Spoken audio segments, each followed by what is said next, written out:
Well, hello. My name is Jeff Chiba Stearns. I'm a Vancouver-based film director, producer, animator, illustrator, and author, and now host of the podcast Animation Meditation. I'll also be your host for this session, behind the scenes of Cryptozoo. I'd like to start by giving thanks to the Musqueam, Squamish, and Tsleil-Waututh nations for their continued stewardship of the unceded and on our occupied land on which we live and work. I had the absolute pleasure to watch Cryptozoo the other night, and honestly, totally loved it. It was such a fun ride, truly engaging storytelling, and a unique blend of cutout and classical animation styles. I really felt like it was kind of a graphic novel that came to life. So if you haven't seen the film, really encourage everyone to go out and check it out. It's a masterpiece. Dasha, who we will be speaking with today, is a cartoonist and animator whose latest feature, Cryptozoo, premiered at Sundance to rave reviews and won the NEXT Innovator Award, and continues to receive critical acclaim. The film features the voice talents of Lake Bell, Zoe Kazan, and Michael Cera, and Louisa Krause, among others. We're excited to hear Dash share his singular process of conceiving, writing, drawing, animating, voicing, and directing his psychedelic, groovy, and dazzling animation, Cryptozoo. He's also the director of My Entire High School Was Sinking, his first feature-length animation. After watching Cryptozoo, I'm super excited to learn the process behind how it was made. All right, Dasha is in the house. How are you doing, Dash? Good, yeah. Thanks so much for having me. Well, we're excited to have you. And like I said, it's really exciting too, just the trajectory of your entire career and sort of what you've been able to accomplish over that period. But let's take it back. Let's go back a little bit. Let's go back to where were you born and what got you into animation and comic books? Like, what did you read as a kid and what did you watch as a kid that sort of just sparked that like animation, that illustration, kind of just that pop, I guess, and got you into this crazy, zany, weird world in which a lot of us live? Yeah, you know, I grew up in Richmond, Virginia, which is where I currently am. And I think like,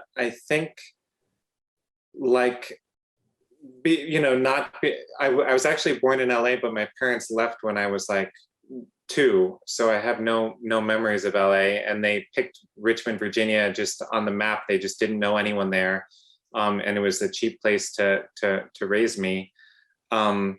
So that's where I was, and I think, you know, honestly, the love of comics and cartoons is really connected to growing up outside of a major city, because I always loved drawing and painting, but because I wasn't going to museums or galleries, I got that from comic books and print media, especially before the internet.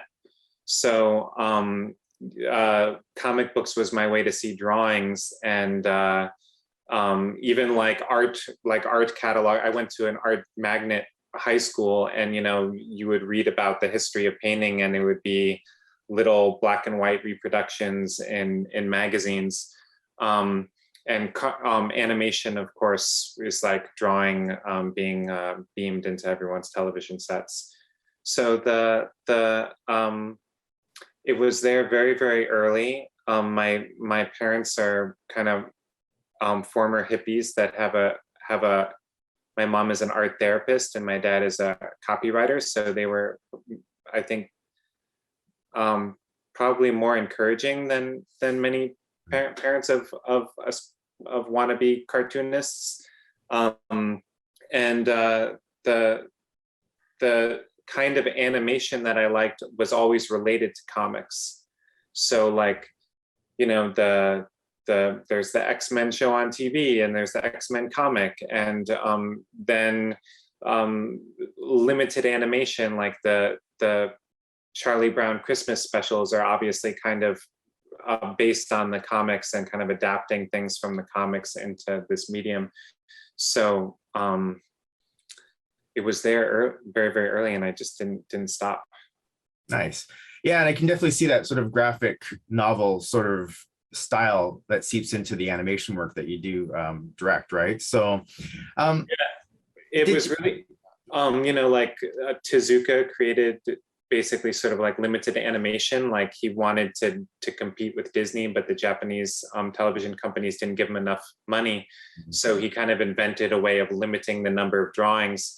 In the first season of Astro Boy, you can really see it, how he like used his skills as a cartoonist into animation. And I always thought that was super cool and kind of had its own unique beauty that was different than the Disney Pixar stuff.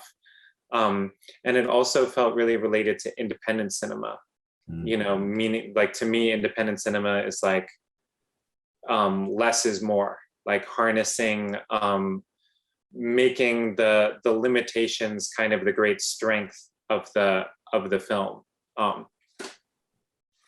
Yeah, for sure. So did you find that, like, you know, you had this love for drawing probably, you know, early on as a kid? What did you end up going to film school, or did you go to like take art classes in universities, or did you just sort of self-taught? What sort of got you into that sort of next step, I guess? It was so much always what I wanted to do, and there was a great magnet program, you know, where there was like extra long, you know, like a public school magnet program that was an arts program. So I had an extra long art class in high school, and then even in high school, I was doing illustrations for the Richmond Times-Dispatch and sitting in on some of the college like figure drawing classes, the VCU figure drawing classes. But then I went to SVA. When I graduated high school, that was like one of the only places where you could major in comic books. And SVA was started by Bern Hogarth, the Tarzan comic artist, and like Will Eisner and Art Spiegelman. All these people had taught there. So the comics was always the goal in life. And I didn't really think animation would be possible, just because of thinking that I would have to have millions of dollars or move to LA, or like just the industry of it seemed kind of intimidating and impossible. But it was sort of seeing that you could recreate traditional animation using a computer, like essentially scanning the drawings instead of photographing them. When that was, you know, making GIFs in Photoshop, basically, when I puzzled that out, it was kind of all ahead in trying to make these things. The key thing was meeting Jane, my wife, who was trained as kinetic imaging. She had more of a like real animation background, and kind of roping her on board. That was a key part that happened, you know, between college and my entire high school. Singing in the Sea came out. Interesting. So that sort of transition to animation sort of happened, I guess, naturally then, really, you know, in terms of just wanting to see your illustrations move and filmmaking. So I guess, was that something that you just kind of did? Like, I'm going to make it, because I know you did a short prior to doing the two features. Yeah. Was that something you just made because you're like, I'm gonna make this happen? Or I love that process, right? It feels so like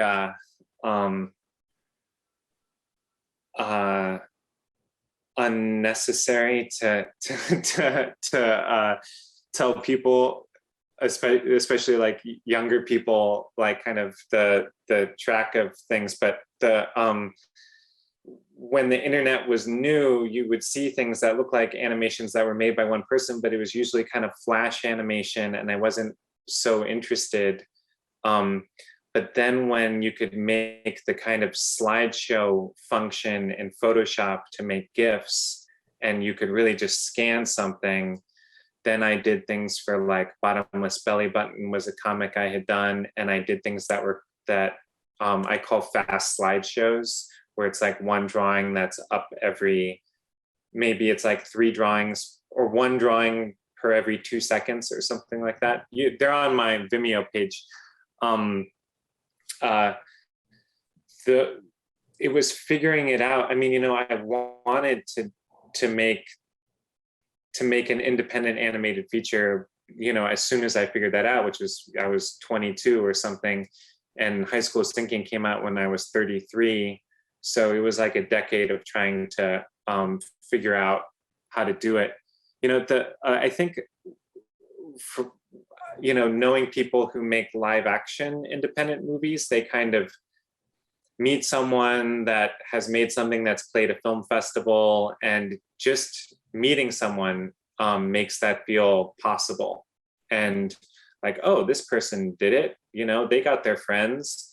But I had never met someone who made an independent feature-length animated movie in the United States, and so the high school syncing, I think maybe too much of the motivation was just to kind of see if I could do it.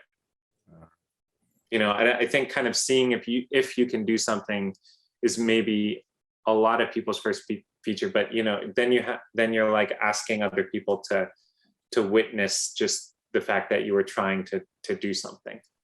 Yeah, and it's crazy because every animator always has these two goals. One is to make a feature-length film, animated film at some point, and to have an animation series, right? It's always like there's these two goals that we always try to strive for. At least I've talked to a lot of animators about it, and you've made two, which is pretty fantastic because I've always wanted to make one, but I'm like, oh, I need 10 years of my life to do that. Realizing that a lot of the films I've made in the past that were feature length, that were just documentaries, took almost 10 years, right? So there is a sort of level of patience that's needed for making these types of films.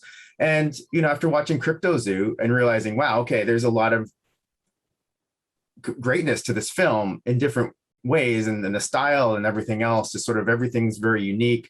So let's talk about that. Let's move into Cryptozoo, because I think this is the film that's out now. It just won Sundance, and it's now being distributed by Magnolia Pictures. Things are you're doing well with that, right? So what was the inspiration? Like, how did you get that off the ground? I guess I know that you were lucky in the sense of having like a prior film that did really well. I don't want to say lucky, it was very, you're a talented guy. But I guess in essence, how did the Cryptozoo kind of come about? I had seen this unfinished Winsor McKay short, that's, of course, he's another one who's a cartoonist and an animator, and you see kind of the comics animation connection in his stuff. And he had done, it's a 1921 thing called The Centaurs. It's on YouTube, and it has kind of sexy, half-naked people in a dark forest environment, half-naked centaurs. I think it's kind of probably what inspired that Fantasia clip. But the Winsor McKay thing is amazing, and it has a kind of naturalism and an adult quality, I think. And the fact that it was unfinished kind of made it extra inspiring, like this master of animation, it kind of left room for me to imagine what it could have been like. So that was a key inspiration. And then also wanting to write something for Jane. She painted most of the cryptids in the movie. She had an all women's Dungeons and Dragons group then when we lived in Brooklyn. So I think that probably kind of inspired the mostly female cast of the movie, and kind of like the globe-trotting quality of the movie, the quest kind of quality of the movie. And lastly, around that time, I had a fellowship at the New York Public Library to make a book that's just coming out now called Discipline, but this was in 2014 when I had the fellowship. And one of the other fellows there was researching countercultural newspapers of the 1960s, and looking at them in his office, and the library had them from all over the world. So it'd be like a 1967 free weekly paper from Brazil, and that same week in Chicago, and they all had this kind of utopian, almost kind of like positivity, like coupled with a kind of fantasy art look. So that was kind of what was like stewing around writing the script, and then kind of technically getting it together around when High School Syncing came out. I guess I wrote and storyboarded it, Cryptozoo, in 2016, and then High School Syncing played Metrograph, and Kyle, the producer of High School Syncing, somehow had Michael Cera's email address, and he got him to see High School Syncing at Metrograph, and like that day we asked him to be the hippie at the start of the film, and Louisa was in High School Sinking, so I had her email. So I had those two actors, and we recorded them in 2017, and we made that kind of opening, 10-minute, like short film essentially that the movie starts with. And when that was made, then I used it to show other actors so that they knew what they were saying yes to, kind of the tone of the movie, what the movie was going to look like. Because another key thing with this one was that, unlike High School Sinking, I had most of it drawn before I had voice cast it. Oh, okay. And I kind of wrote the whole thing thinking I wasn't going to get good actors and that it would be just my friends. But we ended up getting great actors on that movie. And I felt like it was kind of a missed opportunity that none of the, just the character designs are none of them come from the actors. So for Cryptozoo, I didn't draw someone until after I had their actual voice recordings, so I could take some kind of inspiration from their performance. So that means when I went to Lake Bell, with that hippie section, I didn't know what that character would look like. I needed her to say yes and like record it before I started to draw her. Yeah, and I was looking at the cast you've assembled, and even like with My Entire High School Was Sinking, you had like Susan Sarandon, Maya Rudolph, Reggie Watts, Jason Schwartzman. Like, how does somebody for a first feature even how did you even pull that off, I guess, right? Because that's it's a kind of a dream team of voice actors, right? Yeah, totally. And I'm flabbergasted myself and confused by it. I guess we had maybe 80% of that movie drawn, and I didn't have producers. That movie, it was written for, I have to say that kind of the main, one of the main things is I really try to make sure that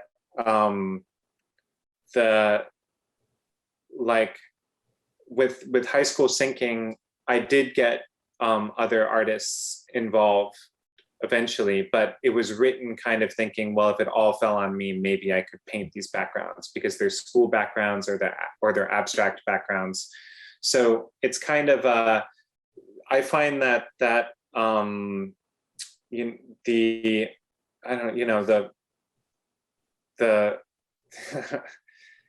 giving it that box of like doable or like possibility as like the starting point, and even in the script stage, is kind of the only way these things get made or happen. Because also, the movie is a disaster movie, but they stay talking about kind of school things, and I thought that would work if I couldn't get good actors, if it was just almost had like a documentary kind of style of just non-actors talking about school. Anyway, when we had a bunch of it drawn, I reached out to these two people in my neighborhood that I had met at the Sundance Labs, Kyle Martin and Craig Zobel, and they were like guys about my age who had both made movies, for no money. Kyle had just made Tiny Furniture then. Craig had done a movie I really like called Compliance. I saw that somehow they had gotten it together, and I asked them to help me, finish High School Sinking. And it was really their idea to reach out to actors. And I had met Lena at the Sundance Labs before Tiny Furniture came out. But it's so embarrassing to try to write one or two famous people that and like ask them to be in your movie. It's just so painful, and I kind of would rather not attempt that. But Kyle and Craig convinced me, and amazingly, Lena said yes, and Jason said yes. Jason I had met years ago. And then from there, like Reggie Watts was in Brooklyn, and I met with him, and I really, really loved his kind of performance that he was doing then. So then by the time it like goes to Susan Sarandon, who I don't know at all, you know, it looks like a real movie, and we can show her what most of the movie looks like, and she knows what she's saying yes to. And but we got an amazing cast on that one, and Cryptozoo, like I said, we could show a section of the movie, and also our first movie. Right. So I guess, you know, I know that a lot of people watching this right now are indie filmmakers, and we're always trying to figure out how we're getting our films made. And a lot of that comes down to funding, right? Or like, how do we get this stuff made? You know, you know, obviously to hire actors, not probably cheap. But I guess for you, is in the US sense of things, is it a lot of just investors? Or are you just doing this on your own? Or is it kind of like, are you getting royalties from the other films and pouring that in the films? Like, what's the business process of trying to get these films off the ground? That's a better question for my producer, Kyle. You know, I'm pretty confused by it. But from the first one was financed by Fat Possum Records. Okay. You know, and I think it was the first movie that they did. I'm not sure. So, you know, it's finding someone unusual and special who's like psyched about your thing. I guess Craig knew the Fat Possum Records person. He had done a music video for Fat Possum Records, I think. And from my experience, if the actor wants to do it, you know, that's kind of the hardest thing. Especially for these kind of projects, which are clearly not going to be, or I don't know. I mean, I kind of think that they should be like blockbuster movies. I feel like they're blockbuster movies, but no one else seems to think of them that way. I think mostly it's sort of if they are simpatico with the project, and then, you know, I'm working on this thing for years. You know, I only need them for a few days. And it's sort of like the negotiation is them saying, this sounds cool. You know, when do you think you're going to record it? And I'm like, well, when are you available? And they say, well, you know, a year from now. And I'm like, great, because I got a million things to draw between now and then. And let's talk about the drawing, because that's the next step of the process is, you know, the animation. You know, as I'm watching this, and as someone who's technical too, I'm like, okay, is this After Effects? What are they doing here? Are they combining Photoshop? Obviously, there's a lot of technique going into these films, and you know, I'm one of those guys that reads the credits. I'm like, okay, I saw that there were sections were done by these animators in Cryptozoo. What was that kind of process of getting the right people to help out, and just even your involvement with a lot of the art, right? Yeah, you know, the credits, I know some people look at that and think that different sections, but it's actually the backgrounds that that I felt like, because here's the you know, I could have just written background artists and like had some names, but then I feel like there's something kind of dehumanizing about that. And like, you know, when I reached out to them, I said, you know, it's gonna say what you did so that someone who cares can puzzle it out, and ideally that would give them a sense of ownership, you know, over what they're participating in. High school syncing, you know, Jane and I are married, and all of our arguments happen during high school syncing and trying to make that. So then Jane really took over on Cryptozoo, and she kind of banished me from any touching of computer. She hates how I organize things. So I have like my computer upstairs that is totally disorganized, that I scan my drawings in, and then like a team of interns mediate the marriage that you know, the translation from my messy work into like Jane's unbelievably, you know, mathematically organized part of the movie. You know, the only way the movie could happen is because of Jane. She created this incredible Google spreadsheet that turned everything into steps of every shot and every asset, and like, every shot, what assets were needed for every shot. And again, we had an intern like go through the storyboards and like map this whole thing out. And then Jane was brilliant at kind of gamifying the process, so that if someone scanned in something, they would write their name in the scanning stage. So then that shot, like the bar graph on the shot would get bigger and change color. So this meant that, 3 years from now, if there was a problem, if there was a cat hair on the scanner bed, we could go back through the Google sheet and see who scanned it, who didn't get the cat hair off of the sheet. So that saves lots of arguments from happening. Also, instead of notes, like, let's say I'm drawing an arm, I'm like sitting in my desk drawing something. Jane bursts through the door, this drawing you did 3 years ago sucks. We can't use it for this shot. That would be horrible. I don't want to hear that then.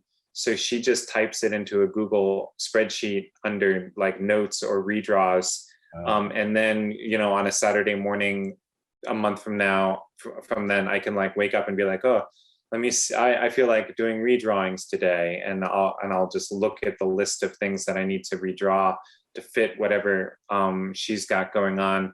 And then the point is that we figured out a way to that we're separate and like working on this one thing together. I'm reaching out to different artists. I kind of like casting like Ralph Bakshi style. Like, I know this person paints in a particular way, and it would be really cool to have them paint this one background. So those are in the credit. That's kind of what you're talking about with the credits. Jane is directing the lead animator, Emily Wolver, here, who we met through the local college, VCU. I'm talking to Lance and Alex, the editors, who are who aren't in Richmond, and I think that that's helpful, that they kind of don't know how long and painful it took to paint something, and they're just going to cut it to their story needs. Right. I don't know. That's a really long, rambling answer. Hopefully. But I guess, so in terms of just the technical stuff, is it After Effects? Is that sort of what you guys were using to do a lot of the animation? Because it's a lot of kind of cutout combined with some classical stuff, and it's quite eclectic, that style. So it's, the cryptids could be considered more like puppet animation, although I think you understand when I say puppet animation, but I normally don't say puppet animation because people think of like Jim Henson, but yes. And then other things like, would be more quote unquote full animation, where it's like different drawings of an arm moving, that isn't something sliding, I guess, that makes it sound less complicated than it is. But a lot of it is that I guess there's a few things to say about it. One is that Jane is, I think, a quite realistic animator. She isn't a squash and stretch animator. Right. So that is, she's a quite realistic and specific animator in my mind. And then the other thing is, my eyes are totally like only tuned to animation, pre 1990. So like if we have like rain in a sequence, I'm like, well, the rain in Speed Racer, I remember it. It's like these flashing lines. So then I talk to Emily, and I'm like, she'll find Speed Racer on YouTube, and we'll see that, and we'll try to replicate it. So it's often, taking information out. Like, it could have been much fuller, but we're using After Effects to make it look like these cartoons that are just forever lodged into my brain, fortunately or unfortunately. Nice. So what I'd love to is just the storytelling. It was just well paced. Everything's kind of just, it's so unique, right? In sort of the way it was approached. And again, I just want to kind of go back to that sort of inspiration of, we had this cryptids, but then you've built this whole story around it. I guess what I'm trying to go for is like that process of you know, is it more just write the script for you? Because it, like I said, it feels like you're watching a graphic novel come to life. You know, I don't really even know what that means when you think about it, but it's the idea that, you know, there's just it's all kind of like, it's wild, you know, like it's like a great roller coaster ride, you know what I mean? Like, and it sort of just ebbs and flows. And yeah, what was, I guess, how did that all come about? Yeah, Really, you the know, overall story, right? the other thing, you know, about those older cartoons is I could be totally delusional, but I don't really think of it as uh, a nostalgia on my part. I think that it's almost, there's a kind of experimental film quality to a kind of limited language. Right. And so one of the kind of first missions in making these things for me was that they would kind of be like a pop art movie, or like it could be a disaster movie that's kind of going in and out of an experimental movie. Um, so yeah, you know, because I obviously the movie is not like Speed Racer, and it's not like Jurassic Park, but it's kind of like some kind of art film, I don't know, distorted, defamiliarized form. The story, like the first thing was the Cryptozoo as a setting, you know, like creating a group of characters who would all think that this was a good idea. You know, Joan, Lauren, Phoebe, and that became their conversation about why they think it would be a good idea would be like the center of the movie, literally the you know, the middle 30 minutes of the movie. But I thought I couldn't start with one of them. You know, even if you're starting with Lauren, she's not, you know, once she's buying a child, she's not a good, it's not like Indiana Jones where it's just a good person. Right. I thought it needed distance on that character. So we start with these two hippies who stumble across, you know, people who are maybe more like us who don't know anything about cryptids, and they are just stumbling across, going over a fence and coming across a unicorn. So then, you know, Amber, the woman hippie at the beginning, kind of bookends the movie. So yeah, I guess that's how it was written, is the center trio and then bookends, and trying to fit it inside of a spectacle movie. Right. I guess as a visual storyteller too, are you sort of thumbnailing out storyboards as well too as you're going, or is it really just writing things down, the story initially, or are you kind of doing both at the same time? Like kind of similar, I guess, how you approach a graphic novel, right? When I first started doing this, I really wanted to just storyboard things because that's what I heard that Miyazaki did, and I think, you know, Miyazaki is like the you know, beyond like great film, like the William Blake of our time, like just a visionary being of our time.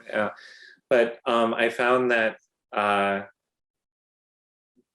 it was I spent years you know, I storyboarded a whole movie that I didn't make, and it didn't really work to explain to people what the other movie, what the movie is. You need a script to hand someone. So then I had to learn writing scripts. And there's some things that are transferable from comics to screenwriting, mainly only that it's like concise writing. That's kind of the only thing that I think is transferable. Because, like, you know, when you're drawing comic, you can't write a lot in the word balloon. It's annoying. You kind of naturally like reduce your words. Right. But they're very different. Kind of everything else is very different. I think of movies as being more like oral storytelling, in that it's something happening in time, and, you know, each image is being replaced by another image, and they're not alongside each other. So anyway, all of this is to say that it's sketchbook writing, but then eventually a script, and then from the script, storyboards, and things change at each stage. But it is scripted and then storyboarded like a normal person. Right. Yeah, what I was really engaged in too is just the visual nature of the overall film too, right? Like your backgrounds can be abstract at times, there's a lot of patterns and, colors um and I always kind of I mean, it's definitely it it it does have kind of like art references in the scripts. yeah, and I definitely saw that. And I always kind of like love that because I feel like you're getting into the head of the animator, right? I think the director as well, how much of that visual stuff is coming from your brain, or is it more collaborative too with your wife and the team, or is it more just kind of like, because sometimes you're looking at it and like, wow, okay, that's really awesome what you put together. And I'm kind of, me as an animator, I'm always thinking, oh, okay, who's doing that, right? Is it because the overall look is so important to your film, right? The way it looks, the way it feels. Is it collaborative? Is it more just, is it really you pouring yourself into the film? Totally. I could never say, I would never say it's me. No, it's totally collaborative. But the way I explain it is like the like a key exciting thing for me was when Disney put out the Noshka of the Valley of the Wind DVD, whenever that was, and it was a 2 DVD set, and 1 disc was just Miyazaki's storyboards. And he draws in a quite idiosyncratic way compared to many anime artists, and that it has almost like this dreamlike, fog-like quality, that just watching the whole movie in his sketch form. But then that goes through a production line that makes everything quite consistent. So Cryptozoo, the production line is what kind of normalizes lots of animation. Mm-hmm.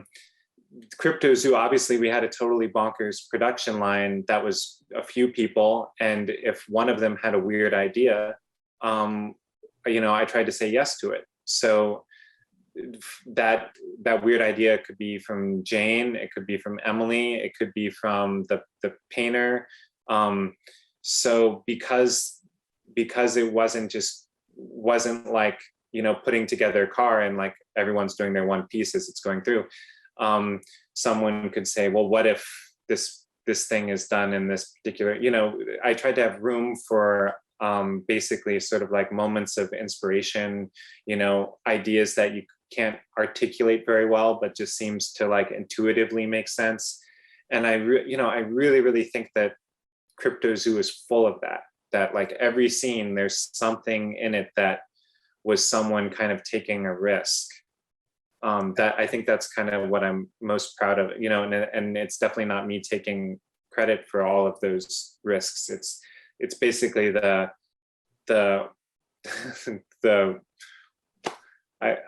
for some reason the word workplace environment is what is making me say, but I don't even know, the sense of play that was present when putting this whole thing together. Nice.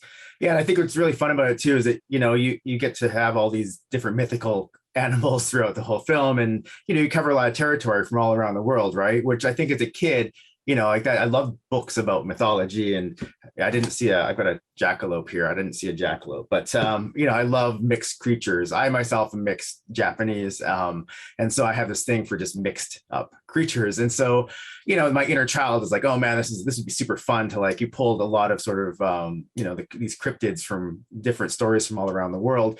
I guess with that process, were you kind of like you mentioned, kind of the early inspirations behind it, but I guess and your wife did a lot of the painting, right, of the cryptids. But I guess is that kind of intriguing to you too, to be like, yeah, cool, let's check out, because there's a lot going on in this film, right? Yeah, totally.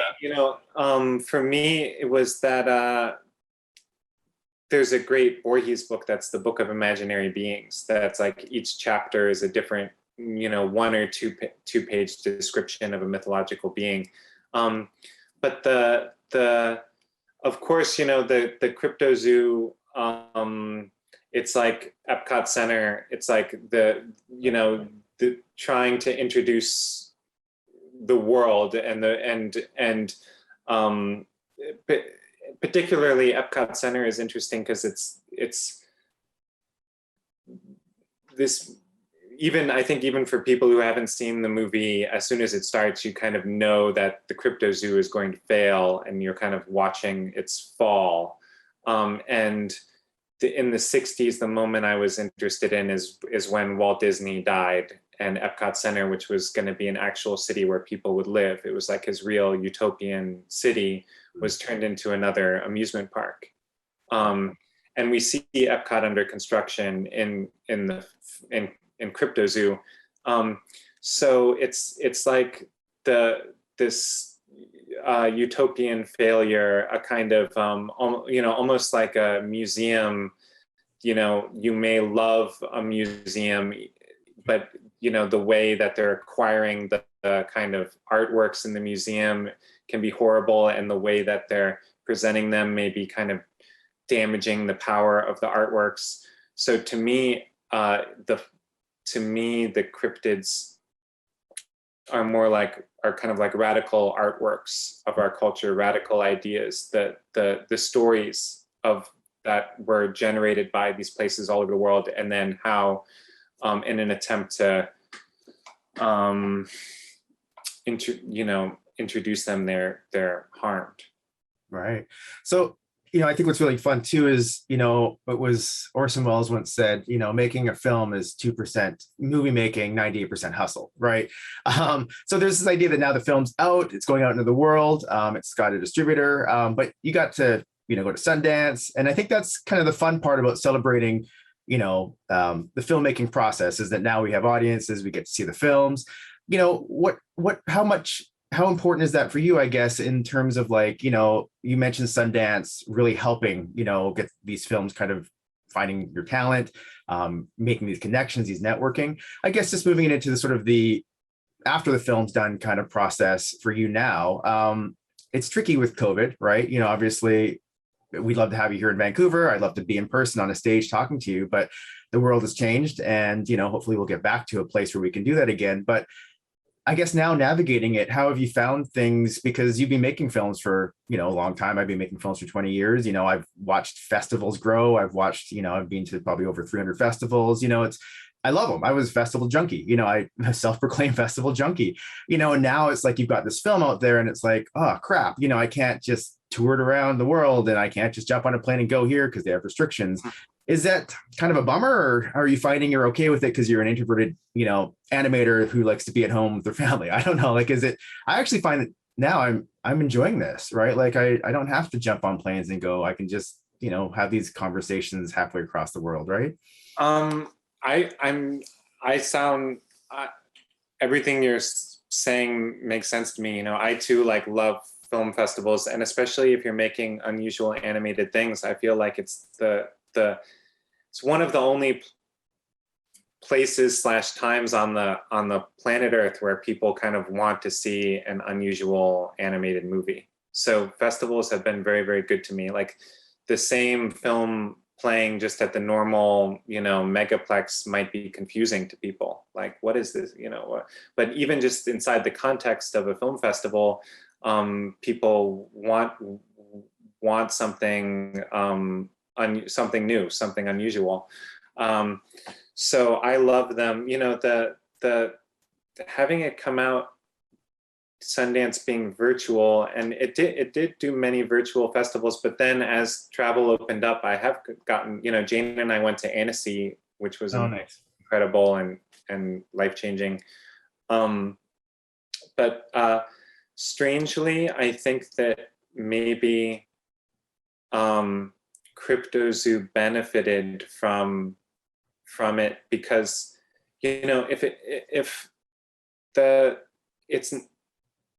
as there's a hive mind is formed when at every screening, and that's why things can so gravitate towards like horror or comedies, because you can really feel like, oh, they laughed at that one moment and it filled the room, or they all gasped at that one moment and filled the room.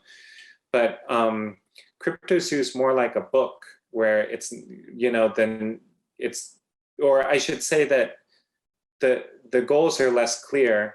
And when it's a streaming at home experience, it's more like a book experience, and it's just sort of on the viewer to decide whether they think something is funny or scary. And that's a kind of more comfortable place for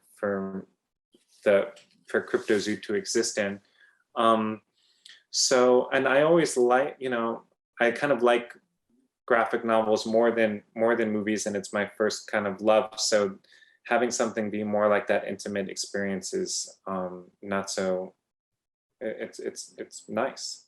Yeah, well, it's interesting because I've been making animated films, and I've just recently got into doing kids books and publishing graphic novels, and it's kind of like now I'm fulfilling that childhood dream I always wanted to do, making comics. So it's kind of I guess an opposite, to what you started off doing, graphic novels first, and then got into the animation. But then the great thing is too is I think we can diversify, right? Like it doesn't matter as long as we're being creative, we're creating this great content. And what I love about graphic novels too is that if you can just sort of, people around the world are picking them up and reading them, and it's very much the similar kind of hustle, right? As filmmaking, but just a little different. I'm going to move to some audience questions. So let's jump over to see. We've got one here. Do you start working on creating the film before receiving funding? And second part to the question, how did your relationship with distributors develop? All right. Are you able to handle those ones? The first one, I sort of have to start before I get financing. That's the only, no one is chomping at the bit to give me money.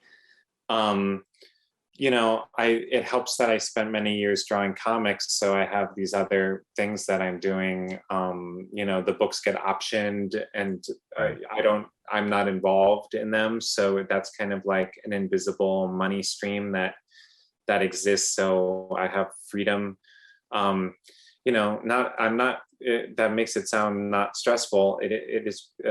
It's extremely it's extremely stressful and horrible. But you start without any money. What was the second? Oh, my relationship with distributors. Well, I feel like if I answer this, I'm posturing a bit, because I've only had two real experiences. One was high school syncing with G Kids, and although they have different distributors overseas, but I don't have that much interaction with them. And Cryptozoo with Magnolia, I really like both of them, and I love the G Kids catalog. They're the Studio Ghibli US distributors. I love, like I said before, I love them. I love Miyazaki to death. I wish the Miyazaki fans loved me. I wish somehow the love was returned. It feels a little unrequited, or something that even I, as a teenager, there was manga video, and whenever they did something that was not anime, I was like annoyed. It's like, why are they putting out this weird European cartoon? Like, I want it to be a Japanese cartoon. So I don't, I think, but G Kids does a lot of Japanese animation, but then they'll occasionally put out, a cool French film. They did a French movie called The Girl Without Hands that I really, really love. Anyway, that they're a great catalog. And then, Magnolia is like independent American cinema, and that totally makes sense. Yeah. Nice. And did you get a distributor after Sundance, or is that already kind of lined up right in the beginning? Like, where does that? It was right at Sundance, and G Kids, I can't remember, was something similar. Okay, nice. So again, the importance of festivals to kind of get the work out there as well.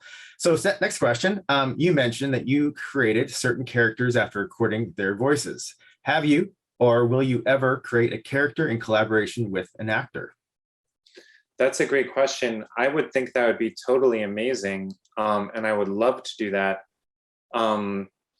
There's a kind of voice like, I probably, obviously, I spend a lot of time thinking about it, because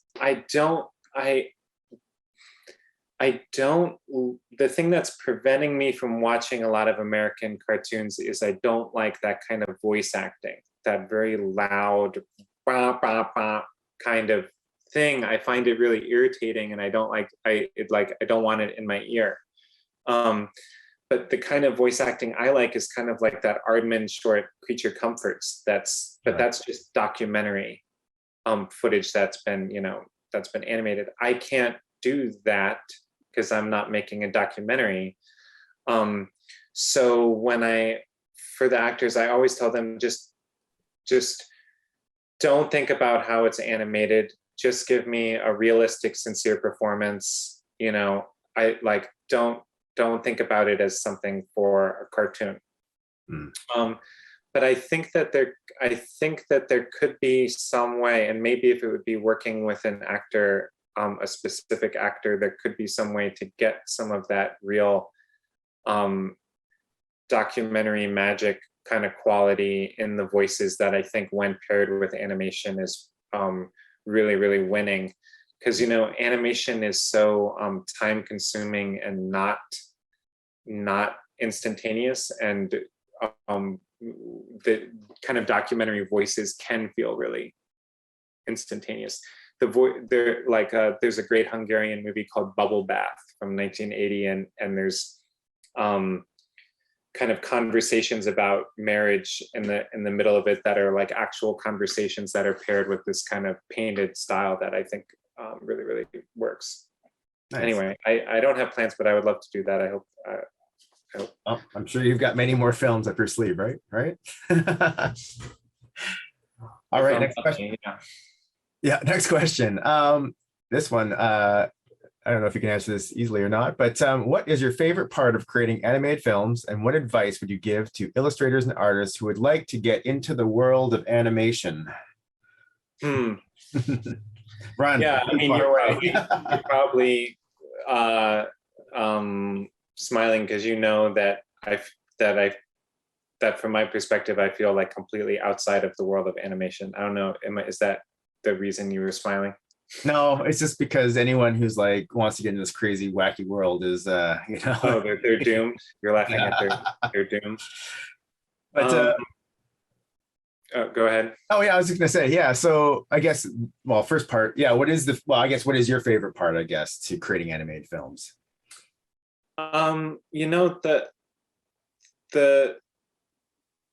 think comics are so solitary, and even though my films are not super collaborative, they still are collaborative, and that process is very, very rewarding and challenging. And I feel like if my life did not have that in it, I would kind of never have gotten to see a whole side of the world that has been revealed to me. There are a lot of alternative cartoonists who it's almost like they're like a radio DJ or something. They're just like sending a signal out, and they don't have to have any. It's kind of perfect to not know how the signal is received. Whereas with making animation, you get to hear everyone has some kind of opinion about something or other, and you have to defend yourself constantly, and you wonder if you should say yes or no to this thing. Maybe you messed up. That thing that is so difficult is what makes it so interesting and worthwhile. Right. So any advice for illustrators and animators who would like to get into the world of animation? The people that I know that and this could be self-selecting, the people that I know that work in the animation industry all started off from doing comics. And they like made their own comics and then showed it to a storyboard artist. And like comics can be a way that you can show that you can draw and that you can tell stories and your personality, and they're inexpensive to make. So I'd recommend doing comics. Right. So I guess I always end with this. Obviously your film is out now. Are you always thinking about the next project? And if so, what kind of things are kind of in the pipeline for you? Yeah, thanks for, I'm trying to make another, I just had this book come out, Discipline. So now I'm kind of going around and talking about that book. Mm. So I'm in a bit of a limbo. But I don't want to jinx it by talking about it too much, but I have another one I want to do, and I have a book adaptation that I'm kind of working with the estate of the author to do, that I think that would be really exciting. Well, we look forward to seeing more work. Any more feature-length or I guess, do you find that you get burnt out after these feature-length animations, or does it sort of recharge you and say, okay, we're gonna keep making them? Or I guess, are there more plans for features? How do you feel after finishing something? Well, you know what? The last film I finished was 2016. It took me 6 years to make that documentary animation, and I haven't made a film since. So it just wiped you out. That one wiped me out. Yeah, it was a lot of promotion, right? Then I got into kids' books and doing graphic novels, and sort of re-sparked, I guess, a love for drawing again, right? Which, I was lost when I was doing the documentary work. And I think I'm like you. I sometimes when I'm at documentary festivals, I feel like an imposter because, I'm an animator. And sometimes at animation festivals, I feel like an imposter because, there are people who are way better animators than I am, right? So it's a tricky world in which we live, and sometimes we're always self-deprecating, in the way we, see ourselves. But I want to let you know, like, I thoroughly enjoyed that Charles Schultz said about he said he did Peanuts because he wasn't a good enough writer to be a writer, and he wasn't a good enough drawer to be an artist. So there's something to that kind of like in between space. Yeah, we occupy. Well, Dasha, thank you so much. This has been a great pleasure to have you with VIFF this year. Have you been to Vancouver before? I haven't. I want to go. It's on. Please. It doesn't take me, another 4 years to make one. Please invite me in person to. I'm saying this to the programmers. I know you're not. Well, we'd love to have you over. Please invite me, fly me out there. I would love it. Well, great. Thanks. Well, I think our hour is concluded. So with that, I just want to thank you again for being part of VIFF this year, and really hope you can make it up and meet you in person one day.